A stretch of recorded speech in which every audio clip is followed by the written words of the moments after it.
저와 여러분들은 어제까지 사무엘서 말씀을 통해서 하나님의 은혜를 나눴습니다. 사무엘상 말씀에는 이스라엘의 왕정 제도가 수립된 것과 첫 번째 왕으로 세워졌음에도 불구하고 하나님의 마음에 합한 삶을 살지 못했던 첫 번째 왕 사울 왕의 이야기가 기록되어 있었고, 이어서 사무엘 하 말씀에는 사울 왕의 뒤를 이어 이스라엘을 다스렸던 두 번째 왕, 하나님 마음에 합한 사람 다윗 왕의 이야기가 기록되어 있었습니다. 그리고 이제 오늘부터 시작되는 열왕기상 말씀에는 다윗의 뒤를 이어 이스라엘을 다스릴 세 번째 왕 솔로몬에 대한 얘기가 기록되어 있습니다. 특히 오늘 우리가 읽은 열왕기상 1장 말씀에는 다윗과 솔로몬의 왕권이 이제 교체되는 이야기가 실려 있습니다. 우리 1절 말씀을 함께 읽겠습니다. 다윗 왕이 나이가 많아 늙으니 이불을 덮어도 따뜻하지 아니하니라. 다윗의 나이는 약 70세쯤 되었습니다. 당시의 평균 수명으로 본다면 이 당시의 다윗은 상당히 노쇠한 노인입니다. 그는 젊은 시절에 사울 왕의 위협을 피해 도망자 생활을 하였고, 또한 수많은 전쟁에 참가했던 장수였기 때문에 보통의 사람들보다 또 훨씬 더 노쇠했을 것입니다. 몸이 차가워지고 있다는 것은 노화가 상당히 많이 진행되었다는 것을 말하고, 이것은 다윗이 지금 국정 운영을 제대로 할 수 없는 상황 가운데 있는 것을 의미하고 있습니다. 그때 반역을 꿈꾸는 사람, 인물 아도니아가 등장합니다. 아도니아는 다윗의 네 번째 아들입니다. 당시 왕위를 이을 자격은 장자에게 주어졌는데 아도니아는 네 번째 아들입니다. 그러니까 상관없는 이야기입니다. 하지만 아도니아의 모든 형들이 다 죽었기 때문에 오늘 아도니아는 장자의 권한을 갖게 되었다라는 것이 오늘 출발점입니다. 그는 아버지 몰래 이와 같이 자기가 장자권을 가졌다라는 명목하에 다윗 아버지 몰래 반란을 일으켜 자기 스스로 왕위를 찬탈하려고 했습니다. 5절 6절 말씀에 보면, 그때 학기스의 아들 아도니아가 스스로 높여서 이르기를 내가 왕이 되리라 하고 자기를 위하여 병거와 기병과 호위병 50명을 준비하니 그는 압살롬 다음에 태어난 자요 용모가 심히 준수한 자라. 그의 아버지가 내게 어찌하여 그리하였느냐고 하는 말로 한 번도 그를 섭섭하게 한 일이 없었더라. 이렇게 아도니아의 왕위 찬탈의 시작을 의미하고 말하고 있습니다. 먼저 아도니아는 병거, 기병, 호위병 등 군대를 조직합니다. 그리고 다음으로 군대 장관이었던 요압과 제사장 중 한 명이었던 아비아달이라는 사람을 자기의 세력으로 규합하게 됩니다. 이 요압과 아비아달이 아도니아를 지지했다는 이 모양은 이스라엘 국가가 마치 아도니아라는 사람을 공식적으로 왕으로 추대한 것처럼 보이는 역할을 했을 것입니다. 또한 요압과 아비아달이 그를 지지한 것을 보면 어떤 면에서 아도니아라는 사람에게는 그 인물이 리더, 지도자감이 될 만한 어떤 그 깜냥이 있었던 사람처럼 보일 수 있습니다. 성경은 그에게 그의 용모가 심히 준수하였다라는 표현을 통해서 아마 사람들은 그를 저 사람은 뭔가 이렇게 될 만한 사람이야 라고 평가할 수도 있게 보였다는 것입니다. 이처럼 막강한 지지자들을 얻은 아도니아는 양과 소와 살찐 송아지를 잡아 왕자들을 다 모으고 왕의 신하된 유다 사람들을 다 모아 자기가 왕으로 추대되는 그 자리에 사람들을 초청하여 함께 식사를 하는 자리에 모았습니다. 모든 것이 순조롭게 진행되는 것처럼 보였습니다. 그때 아도니아가 이와 같이 반란을 일으켜 왕권을 찬탈하려는 그때 나단 선지자가 다윗의 아내이면서 솔로몬의 어머니였던 밧세바를 찾아가는 일이 생깁니다. 11절 말씀인데요. 나단이 솔로몬의 어머니 밧세바에게 말하여 이르되 학기스의 아들 아도니아가 왕이 되었음을 듣지 못하였나이까 우리 주 다윗은 알지 못하시나이다. 나단은 밧세바를 찾아가서 지금 다윗 왕 몰래 아도니아가 왕위를 찬탈하려는 것에 대해서 알려주었고, 속히 당신은 다윗 왕을 찾아가서 당신의 아들 솔로몬이 왕위에 오르게 해달라고 가서 청원하라라고 권면을 합니다. 그리고 이어 13절 말씀에 당신은 다윗 왕에 들어가서 아뢰기를 내 주 왕이여 전에 왕이 여종에게 맹세하여 이르기를 내 아들 솔로몬이 반드시 나를 이어 왕이 되어 내 왕위에 앉으리라 하지 아니하셨나이까 그런데 아도니아가 무슨 이유로 왕이 되었나이까 하소서 이와 같이 얘기하라고 하였는데, 그리고 나단은 밧세바가 다윗을 찾아 들어가고, 그리고 밧세바가 다윗을 찾아 들어가 이야기한 그 뒤를 따라 곧장 나단이 들어가 지금 다윗왕 당신이 모르고 있는 사이에 지금 엄청난 일들이 벌어지고 있음에 대해서 지금 이야기하고 고발하고 있습니다. 이 소식을 들은 다윗왕은 그 모든 그 상황들을 이해하고 곧장 솔로몬을 이스라엘의 공식적인 왕으로 추대하는 일을 지시하기 시작합니다. 그리고 다윗 왕의 지시대로 솔로몬 왕의 즉위 절차가 진행됩니다. 그것이 38절부터 40절까지의 말씀입니다. 솔로몬은 왕의 상징이었던 노새 위에 올랐고 성막에서 기름 부음을 받았으며, 그리고 사람들은 뿔나파를 불어 솔로몬이 왕이 된 것을 선포하였고, 모든 백성이 솔로몬이 왕위에 오름을 인정하고 크게 즐거워하였다라고 성경은 그 추대식의 분위기를 이렇게 이해하고 있습니다. 반란을 도모한 아도니아 왕 취임식에 있었던 모든 사람들이 이 말을 듣고 솔로몬이 왕위에 올랐다, 솔로몬이 공식적인 왕위에 올랐다, 그리고 더더욱이나 모든 사람들이 솔로몬이 왕위에 오는 것을 기뻐하였다라는 말을 듣고 모두 다 그 반란자의 그 축하 모임에서 다 떠났다라고 성경은 기록하고 있습니다. 모든 사람의 민심이, 모든 민심이 지금 어디로 향했냐면 솔로몬에게로 갔다라는 것을 보여줍니다. 이것이 이제 오늘의 말씀의 이제 대략적인 이야기입니다. 오늘 이 말씀을 통해서 저는 여러분들과 두 가지 하나님의 은혜를 나누고 싶습니다. 첫 번째, 같이 따라하시면 좋겠습니다. 겸손한 마음을 가져야 합니다. 반란을 일으킨 아도니아는 장자의 권한을 가지고 있었고 지도자로서 어찌 보면 매력적인 조건을 가지고 있었던 사람이었습니다.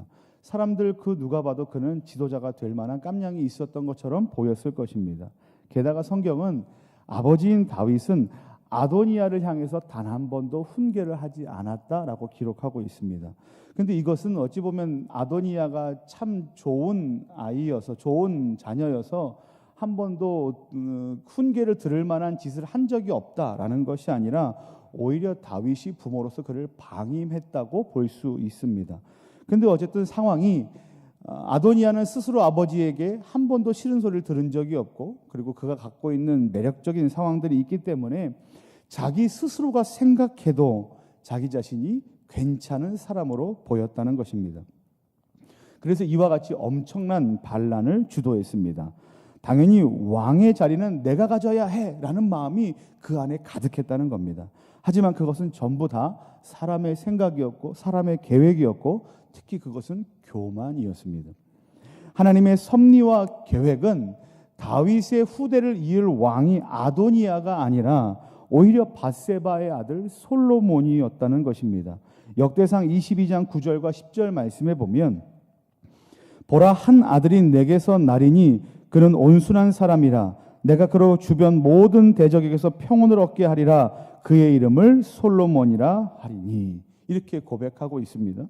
일찍부터 하나님께서는 솔로몬을 왕으로 세우겠다라는 이 일을 다윗 왕에게 이미 계시하셨습니다. 일찍부터 하나님께서 그 사실을 알려주셨습니다. 우리는 이 말씀을 통해서 우리가 삶의 주인인 것 같으나 사실 우리의 삶을 주관하고 인도하시는 우리의 주인 되신 분이 바로 하나님이시다라는 사실을 기억해야만 합니다.